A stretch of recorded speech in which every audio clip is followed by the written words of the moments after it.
거루터기 믿음의 동역자 여러분, 추수감사절 잘 보내셨는지요? 저희들도 잘 보냈습니다. 또 오랜만에 제가 좀 말씀을 보고 좀 나눌까 합니다. 제목은 유대인 고집, 우리 고집. 좀 특이한 제목이죠.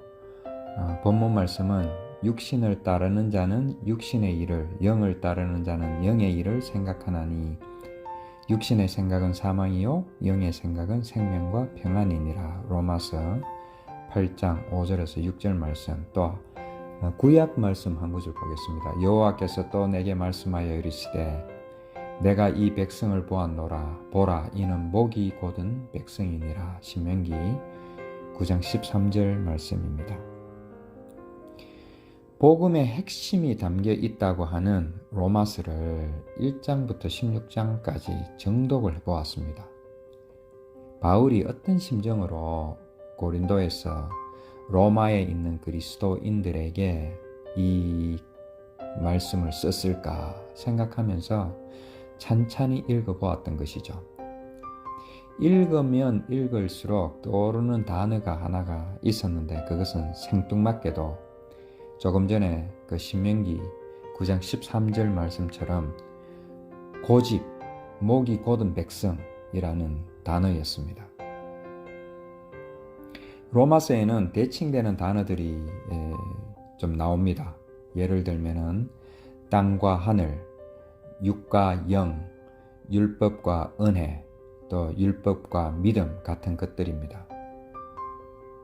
저는 잘 모르는 철학 얘기를 해서 죄송하지만은 철학에도 이런 개념이 나오는 것이죠.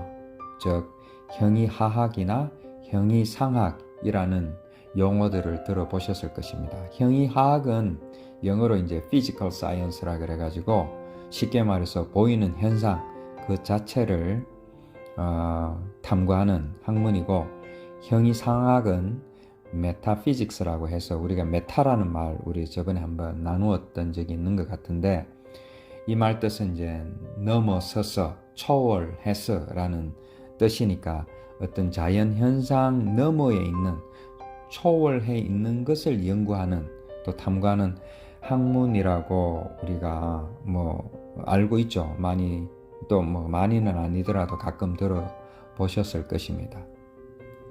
이러한 개념, 이 형이하학이나 형이상학을 지금으로부터 한 2000년경 전에 아리스토텔레스가 많이 정립을 했다고 합니다.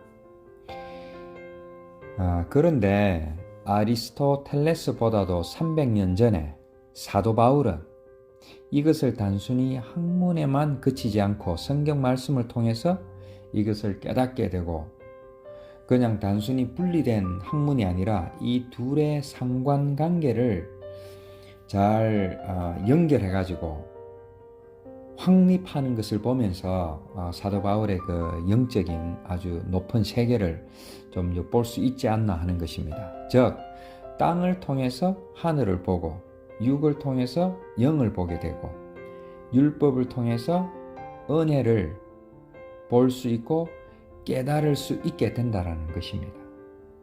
결국 이제 땅에 속한 것들에 너무 얽매이지 말고 그것들을 통하여 하늘에 속한 것들을 보라는 것이죠.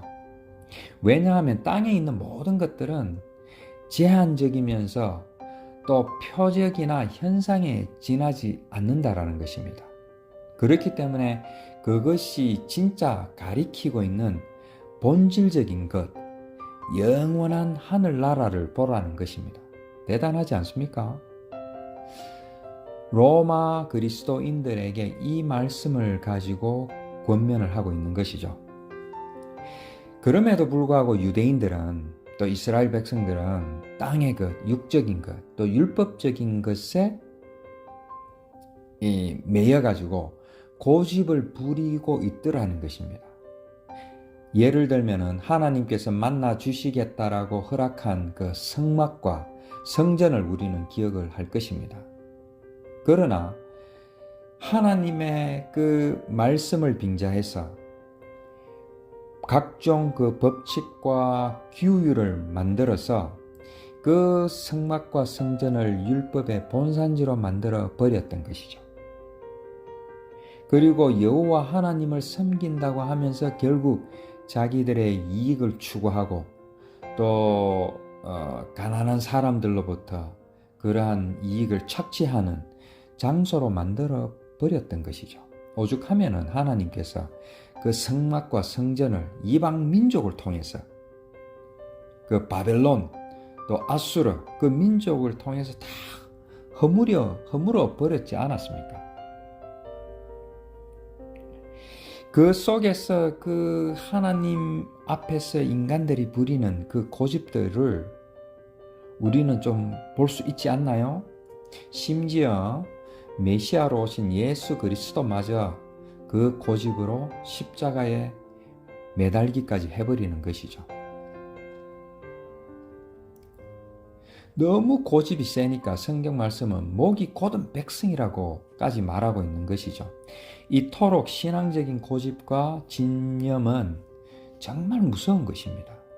여호와 하나님을 섬긴다고 하면서 자기 고집을 부리니까 하나님도 어떻게 해볼 방법이 없는 것이죠. 우리는 이 사도 바울의 말씀을 많이 들어서 잘 알고 있습니다.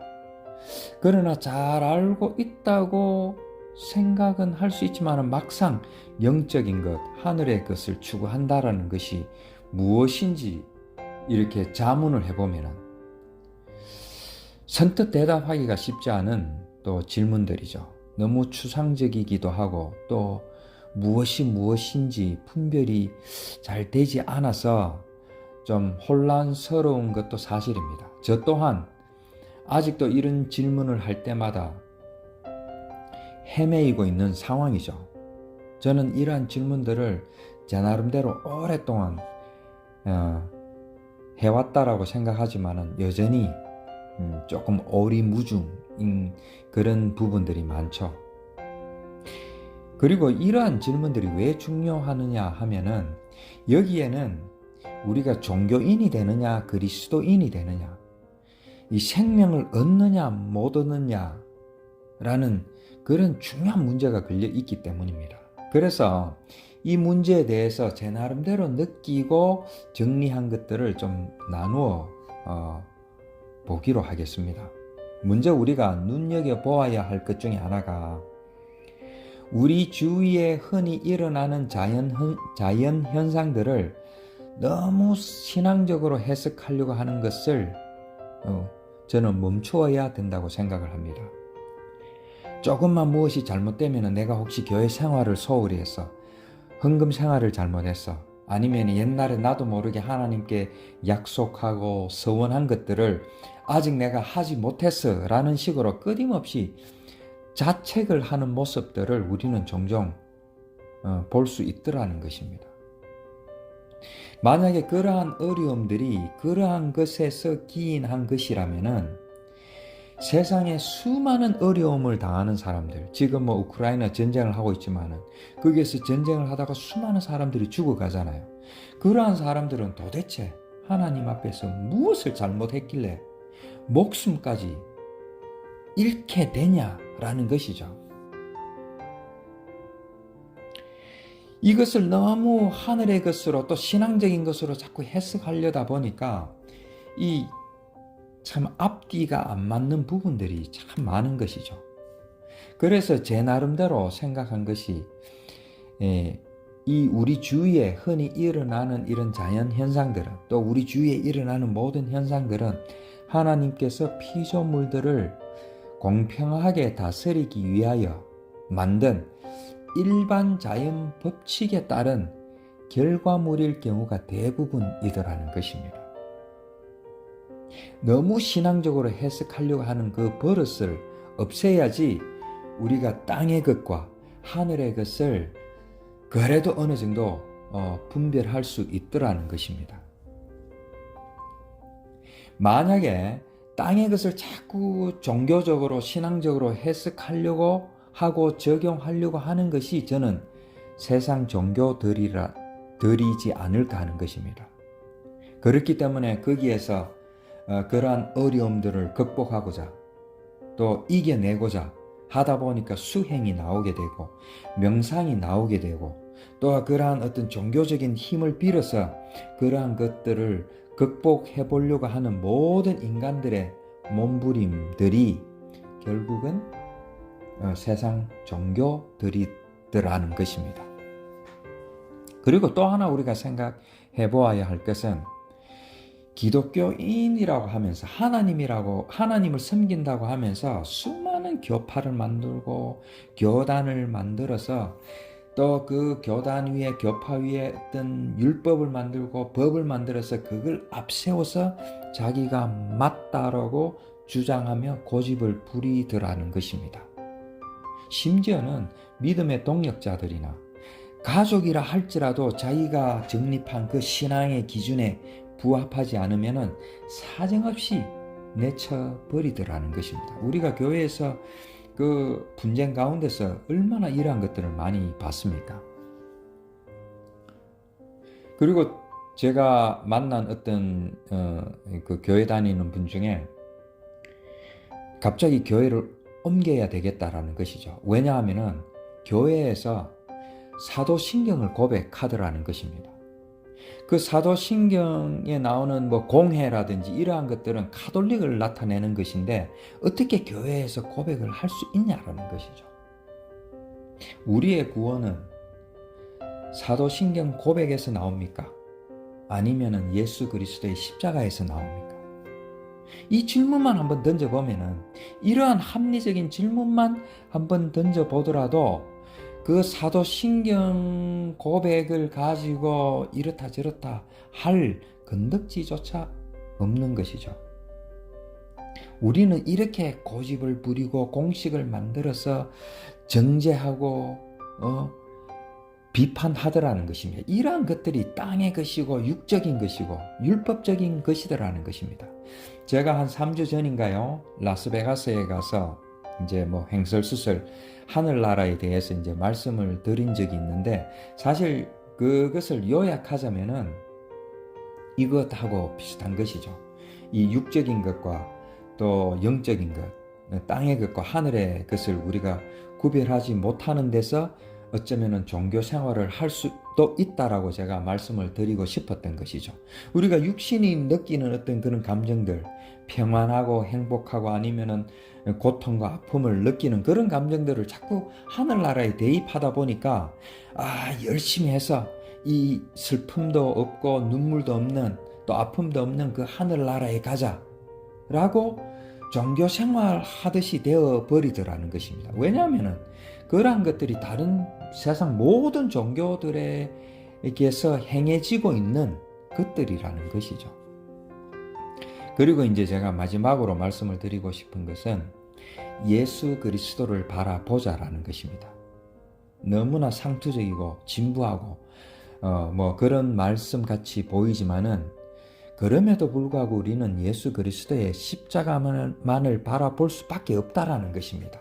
이 땅의 것과 하늘의 것, 육적인 것과 영적인 것, 율법적인 것과 또 은혜를 제대로 보려고 하면은 예수 그리스도의 십자가밖에는 방법이 없다라는 것이죠. 육적인 것에서 영적인 것으로 하루아침에 바뀌지 않더라는 것입니다. 물론 성령의 어떤 능력으로 순간적으로 그렇게 될 수도 있겠죠. 그렇게 한순간에 바뀌지 않기 때문에 우리는 또 이 땅에 살고 있는 동안에 너무나도 우리의 고집이 확고하기 때문에 그래서 예수가 오셔서 그 육신을 죽일 수밖에 없었다라는 것이죠. 십자가에서 온갖 고초를 다 당하시고 심지어는 하나님에게서조차 버림을 받을 정도로 육에 속한 것을 완전히 죽여야 한다라는 것입니다. 그 육신이 죽어서 썩어지기 직전에 3일 동안 죽어 있음으로 해서 완전히 죽었다라는 것이 확인된 후에 예수님은 그리스도로 부활하셔서 하늘나라를 보여주시고 하늘나라의 백성이 어떤 것인지를 우리에게 말씀을 해주시는 것입니다. 그렇기 때문에 이 십자가 사건은 단순히 무임승차 하듯이 해서 우리의 모든 죄를, 우리의 어떤 죄라도 다 사해 주셨다. 뭐 어떤 부분, 뭐 맞는 부분도 있을 수 있지만은 그것보다 훨씬 더 중요한 것은 우리의 육신을 죽여야지, 땅의 것을 죽여야지, 그래야지 영적인 것으로, 하늘의 것으로 우리는 부활할 수 있다라는 것입니다. 그렇게 인간의 고집으로 이루어진 율법을 죽여야지 이 육신에 얽매여 있는 그러한 것들을 끊을 수 있다라는 것입니다. 즉 우리의 종교적인 신념으로 똘똘 뭉친 이 육신을 죽이지 않고서는 방법이 없다라는 것이죠. 그것을 십자가 사건을 통해서 예수 그리스도께서 몸소 보여주시는 것입니다. 그래서 주님은 나를 따르라 라는 것이죠. 그런데 여기서 이제 제가 간단하게 하나 짚고 넘어가고 싶은 것은 세상적인 고집을 이야기하는 것이 아닙니다. 여기에서는 태어나면서부터 어쩌면 하나님께서 주신 우리의 성격과 기질, 즉 성질은 신앙적인 것과 아무 상관이 없는 것이죠. 사람이 고집이 없으면 어떻게 살 수 있습니까? 이 땅에서. 뚜렷한 자기 가치관과 직업관, 또 자녀 교육관 같은 것을 가지고 있어야 되지 않겠습니까? 그래야지 스티브 잡스 같은 사람이 나와서 아이폰도 만들고 또 저것도 만들고 하는 것이 아닐까요? 만약에 그러한 고집이 없다면 로봇하고 다를 바가 어디 있겠습니까? 여기에서 또 우리가 하나 볼 수 있는 것은 인간이 태어날 때부터 가지고 있는 그 성질을 바꾸려고 하는 것이 세상 종교들이라는 것입니다. 참선이나 수행을 통해서 욕망을 버리고 좀 더 유순하게 되려고 노력하고 온유하게 되려고 노력하는 것들이 세상 종교라는 것입니다. 물론 그렇게 되면은 좋겠죠.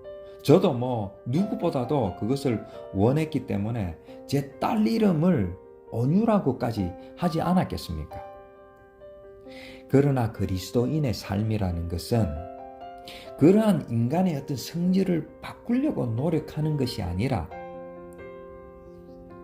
그러한 것들을 그대로 가지고 살아갈 수밖에 없다 할지라도 예수 그리스도만이 나를 영원한 생명을 주실 수 있다라는 것을 그 십자가를 통해서 깨닫게 되고 인식하게 되고 그로 말미암아 하늘나라의 백성이 될 수 있다라는 것을 보는 것이 우리 그리스도인의 삶이라는 것입니다. 사실 말이사 바른 말이지 자기 고집 하나 꺾을 수 있는 사람 있습니까? 뭐 어느 정도 또 꺾는 사람도 좀 있기는 있겠죠. 제 주위에도 교회에 안 다니지만은 제 보스 얼마나 참 온유하고 착한지 모릅니다. 자기 고집도 하나 못 꺾으면서 겁도 없이 우리는 배우자의 고집을 꺾으려고 하기도 하고 또 자녀들의 고집이나 성질을 꺾으려고 한다라는 것입니다. 우리가 신앙생활을 하면서 또 공동체 생활을 하면서 온유하고 유순하고 또 이렇게 융통성이 있고 하는 것이 좋겠죠. 공동체 생활에서는. 그러나 그러한 것들은 신앙과는 크게 상관이 없다는 것을 우리는 명심을 해야 될 것입니다. 우리가 고집을 버려야 할 것은 구원에 대해서, 믿음에 대해서, 하늘나라에 대해서라는 것입니다. 왜냐하면 우리의 구원은 우리가 고집을 부려서 될 일이 아니라 온전히 예수 그리스도가 보여주신 그 십자가에만 그 구원의 길이 있기 때문입니다. 로마서를 통한 사도 바울의 그 권면을 우리가 다시 한번 기억하면서 유대인들이 그 목이 곧은 그 유대인들이 부렸던 그 고집처럼 혹시라도 우리가 열심히 신앙생활을 한다고 하면서 나도 그러한 신앙적인 고집을 부리고 있는 것은 아닌지, 또 내가 세운 어떤 신앙적인 고집이나 율법을 가지고 남의 구원을 정죄하고 있는 것은 아닌지, 그리고 땅의 것과 하늘의 것, 육적인 것과 영적인 것을 예수 그리스도의 십자가를 통해서 분명히 분별하고 있는지 한 번쯤은 깊이 사유해 보아야 할 것입니다. 그것이 하늘나라 백성이 되는 영원한 생명을 얻는 단초가 되지 않을까 하는 것입니다.